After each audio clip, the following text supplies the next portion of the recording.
I'm adding armored enemies to Arkham Knight. I also added in the Batswarm and improved the effects. And a heavily requested feature I'm trying to add is a Deathstroke fight to the game. But it's proving really difficult. This is the Master Overhaul for Arkham Knight. It's a mod focused on changing many aspects of the game in interesting ways, all while providing a greater challenge. The upgrade system's completely overhauled, suits and Batmobile skins can be unlocked through Riddler chests scattered across the game mod, and Batmobile combat receives some fun added depth. Some of the showcase skins, such as the ones made by Icemage and Kbachani, will be part of the mod, but they are also available for you to download now using the links in the description. In this video, we'll be discussing the newest developments in the overhaul as we get closer and closer to the release of the final mod. This video is sponsored by GameSir. They've just released the GameSir X5S, a smartphone controller compatible with iPhone, Android, both Nintendo Switch consoles and PC. It features Hall effect analog sticks, which feels like a must for any controller. Hall effects allow for far greater precision and durability, and just feels more comfortable to use. They've also released the FX5 cooler, an optional and intuitive attachment to make your device run much cooler while gaming, with multiple cooling modes available. GameSir has a free app called Game Hub that lets you run some Steam games natively on Android phones. Gaming on a smartphone has come a long way. The X5S has extendable grips to fit nearly any portable device, including tablets. I also like the addition of HD vibration for more realistic feedback in games that support it. You can customize the controller settings using the GameSir app. Check out the GameSir X5S controller and the GameSir FX5 cooler using the links in the description.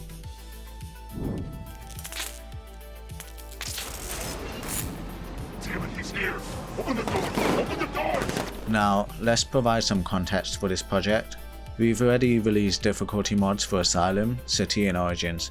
These mods were not focused on making changes to the entire campaign or adding multiple features beyond special combo gadgets and faster gliding. The main focus was just to make the games more challenging for anyone that kept breezing through the original games on each replay. But Arkham Knight's interesting to me. It's the final game to cover in the series. It's also the most technically ambitious, while being quite polarized among the community. Some people love the game, some have their critiques. I'm in the latter group. I, like some others, found the Batmobile sections a little too much, and I was disappointed by how easily Batman deals with some of the bosses. Barry, you can't just... Oh, Larry! Oh, are you alright? How did... Barry! I wanted to go all in on this overhaul, taking it much further than we did with the other games and trying to find ways to add to Arkham Knight's gameplay. While this game is difficult to mod, it still has so much to work with. It's actually very overwhelming how complicated the files are, but I want this overhaul to tie up this saga of difficulty mods for the series in a meaningful way, and as a thank you for everyone that's been a part of this journey. If you want to see any of the previous episodes covering the progress of this overhaul and other changes, the episodes will be listed in the description, as well as a HD texture pack for the game. We're also releasing a big update soon for Arkham Asylum's difficulty mod with support for 1 HP mode, so Batman always dies to any and all damage. Subscribe if you want to stay updated on the release. I managed to restore the Batswarm ability, which Rocksteady disabled in the game. You can now unlock the ability in the upgrade menu. It can only be restored by replacing an existing move in the game, so it replaces the multi-ground takedown move. The multi-ground takedowns are very overpowered and lets you cheat through combat encounters, and I already planned on disabling it for the overhaul like I did for City. When I first showcased the Batswarm, the effects looked very incomplete and I wanted to work on it more before releasing it. Rocksteady had a leftover effect for the Batswarm that wasn't being used, so I enabled it. It adds these basic purple rings, but isn't doing enough to make the Batswarm look convincing. I worked out how to add my own effects to the Batswarm so it can be taken further. Kbachani suggested reusing one of the sonar effects from the Batmobile, so I grabbed the sonar shockwave effect and copied it over to the Batswarm, and adjusted some of the parameters along the way. I reused some of the game sound effects as well that play at the moment of impact to further sell the Batswarm. Here's what the Batswarm looks and sounds like now. Neato helped with feedback to get the Batswarm to this stage.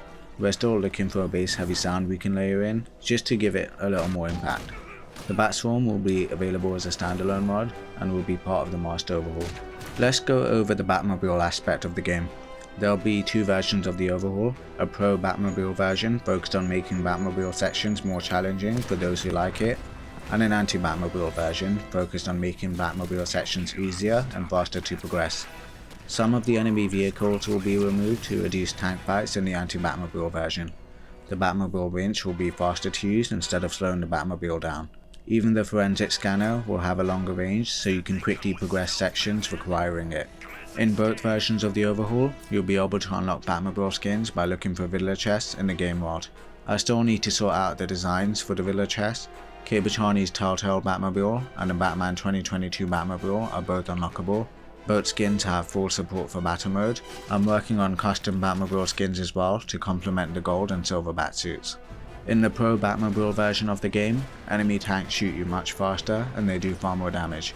To compensate, Batmobile dodge distance and battle mode movement speed is increased, allowing you to better utilize the surrounding space. Kbachani had a great idea to add depth to Batmobile combat.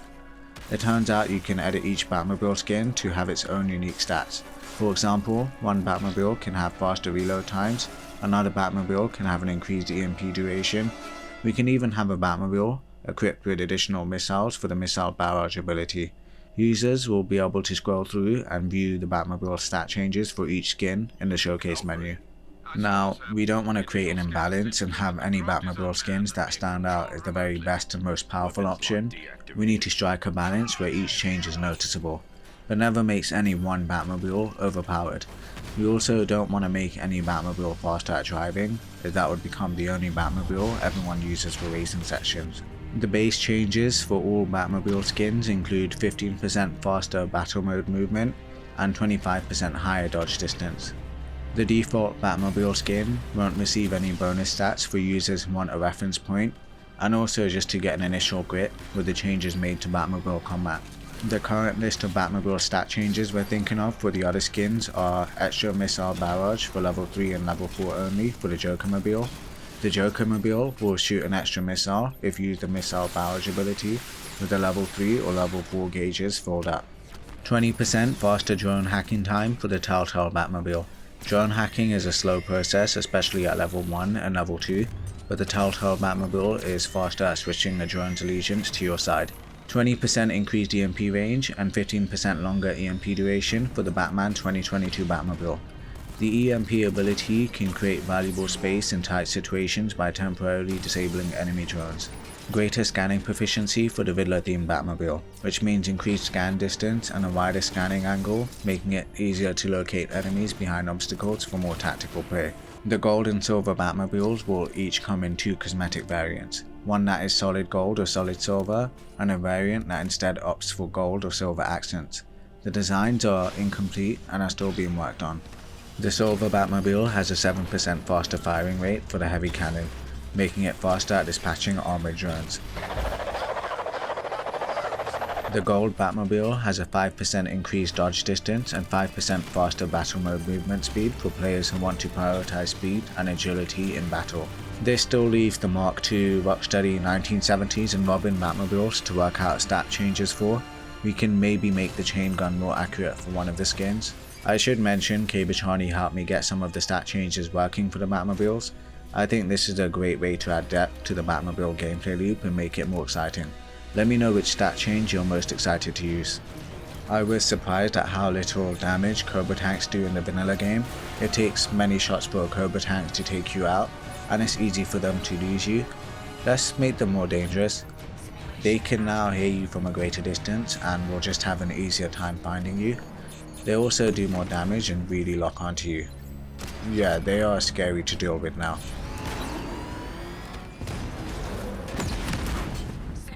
Speaking of making enemies scarier, for the previous mods I could only reduce enemy spawn counts by removing them. In the previous games I couldn't find a way to increase enemy spawns, unless it was an area with an infinite spawner, like the Joker's Funfair section in Arkham City. But for Night, I finally worked out how to increase enemy spawn count. I wasn't able to pull this off for Arkham City and Origins, and even Asylum had some issues when I tested it, but for Night, it seems I can comfortably increase enemy spawn counts.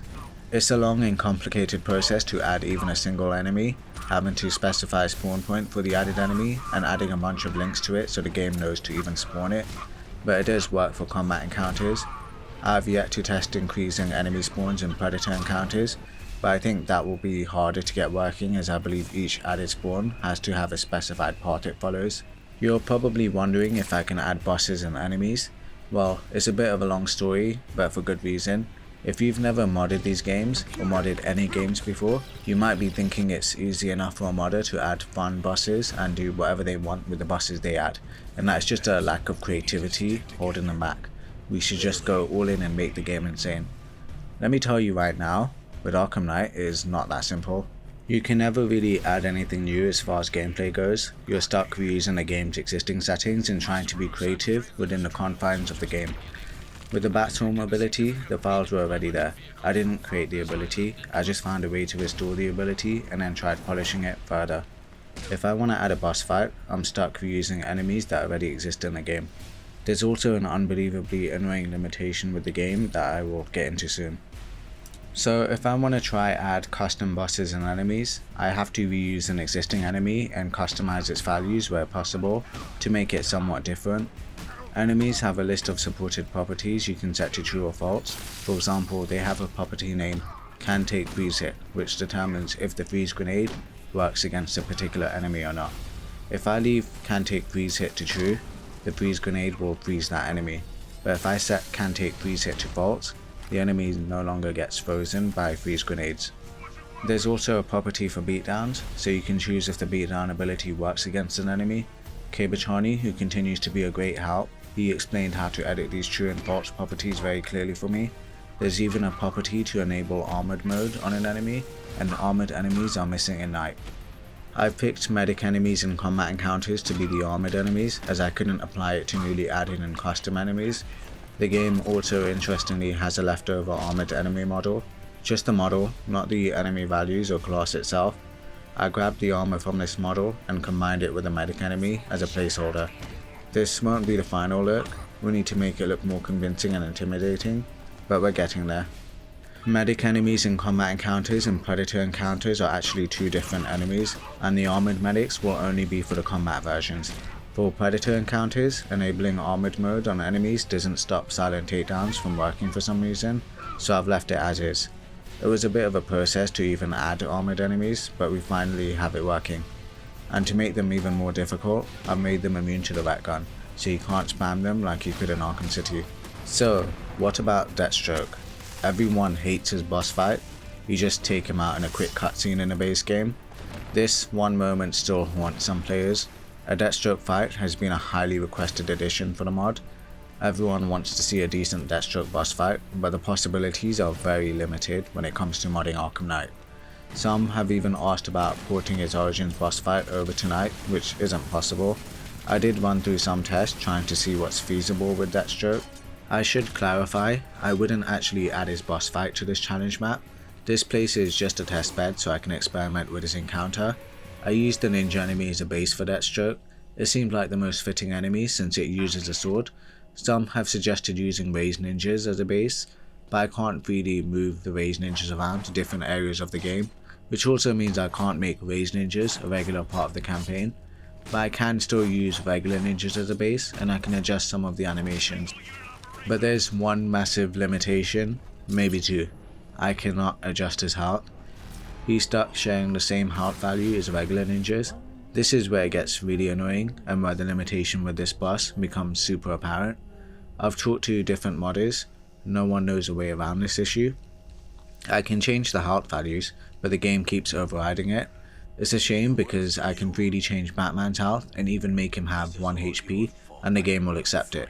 But unless it's an actual boss enemy that spawns one time, I can't individually change enemy health. I say it individually because there's a way to change the health of all enemies across the board, all regular enemies at the same time. So if I want Deathstroke's health to increase, I can raise the overall enemy health multiplier from 1 to whatever value I want it to be. At a health multiplier of 1, it only takes around 5 hits to take out a ninja. Ideally, we can raise the health multiplier to around 6 just for Deathstroke, so it would take at least 30 hits to take him out. For now, I have the global enemy health set to 1.33, which means enemies are 33% more durable than before. For Deathstroke, I instead just focused on making him more difficult. You may have noticed his awkward teleporting animation. That was just me trying to reduce his falling down state, as it leaves him vulnerable to more attacks. Neato suggested adding a smoke animation to hide the teleporting, which is something I might implement if it's doable, but do keep in mind everything you see is subject to changes and is far from polished. It's very easy to cheese through a single ninja with different gadgets and moves, so I've made Deathstroke immune to the freeze grenade, wet gun, beatdowns and combo takedowns. I did eventually find an awkward solution after a lot of testing to increase his health alongside his damage output. So the way the game works, each difficulty mode has these things called difficulty chapters, which always have a value between 2 to 12. At the start of the game, the campaign will trigger a difficulty chapter value of 2, which is the lowest value, so the enemies are in their weakest or easiest state to deal with, regardless of your difficulty settings. Over time, as you progress the campaign, certain areas will trigger higher difficulty chapter values, reaching closer to the maximum value of 12. I can raise this difficulty chapter value to whatever I want in the supported sections, even a value of 40 for a Deathstroke fight, so he has far more health than other enemies. His overall enemy health can also be tied to difficulty chapters. But it's not that simple. When a difficulty chapter is triggered, it applies to all enemies that spawn in that area, and unfortunately, there are very few areas where I can change the difficulty chapter value, so I need to choose an area in the game that not only has a difficulty chapter I can adjust, but has another difficulty chapter in the very next section of the game to bring the value back down to normal. Right now, the GCPD rooftop fight seems like the best option if you want to add Deathstroke with more health. Ninjas already spawn in that section of the game, so I can edit one of the enemy waves to add Deathstroke, and the next section of the campaign after the rooftop fight is the crime alley section with the Joker clones, which also supports a difficulty chapter value, so I can bring it back down to normal. It's an awkward solution, but it does work. Regarding Deathstroke, I can also freely adjust some of the animation speeds, so I sped up his sword strike, making him much harder to counter. He also does a lot of damage, and the most important change I've implemented, which is still only sort of working right now, is disabling hit reactions. So when you do attack him, he takes damage, but he ignores it and keeps attacking you. Unfortunately, heavy attacks like a 3x combo or running and kicking him will set him to a ragdoll state, and it becomes fairly easy to cheese him from there. I'll have to find a way around this. I can also adjust some of his animations, which I plan on doing, especially to differentiate him from the ninjas. Deathstroke does have another obstacle though. He has the sword combo attack. Regular ninjas have a sword combo attack you can counter with the blade dodge takedown move. You basically just hit the counter button during each blade swipe. If you are successful, the ninja is instantly taken out. This is also true for Deathstroke. While it is hard to successfully counter this attack due to the increased enemy speeds in this mod, you can still instantly take him out if you are successful. Ideally, I can just remove this combo animation from his moveset and replace it with a different enemy attack entirely, but some and only some of the ninja animations are shared across all ninjas. The sword combo is one of those moves, so if I edit the sword combo move, it applies the changes to all the ninjas throughout the game, which I don't want to do. I do want to experiment further to see if there's a way around this. One option I have is to just use the difficulty chapters approach to ramp the sword combo speed way up, making it impossible to perform the blade dodge takedown move, but it does look pretty funny seeing him attack you this quickly. I still need to experiment with this sword combo animation. Maybe there's a way around this particular obstacle, but as it stands, I can add a sort of working Deathstroke fight that's difficult to beat. It feels more like a Sekiro mini-boss, where you have to be careful with your timing or you will just die instantly. I want to change some of his animations around so he's more himself instead of a reused ninja. You can't do custom animations, but you can reuse some existing animations in the game. It can't be stressed enough how limiting Arkham Knight is when it comes to modding. It's not down to a lack of ideas, it's down to what you have to work with. But any progress is still progress, and he's still being worked on. Beyond Deathstroke, I do want to add more to the game. Brutes are basically mini bosses that appear in some combat encounters. There's also the ultimate brutes, which only appear once in the campaign, and they are very easy to take out with the conveniently placed environment takedowns. But I can add them throughout the game in more difficult sections. And I'm adding a new tier of brutes. We haven't decided on a name yet. Maybe Alpha Brutes or Master Brutes. These brutes are faster than regular brutes and are identifiable with their red tint. They rotate between a regular combat state, a blade state, and a shield state. They are immune to freeze grenades and the wet gun. Combo takedowns also won't work against them. I do plan to take them even further, and change up the animation slightly. I'd also like to repurpose a brute enemy as a boss fight somewhere in the campaign. If a decently difficult fight can be pulled off, I think it would be a good way to add a boss to the campaign. The release of the mod draws closer and closer, and some of you have been asking for a release date.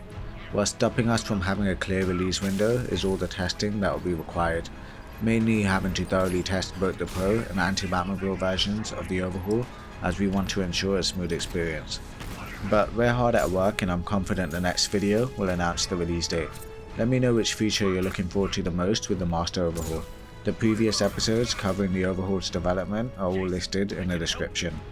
As always, huge thanks to all the channel members who also get early previews into some of the biggest developments with the Overhaul. Thank you for watching.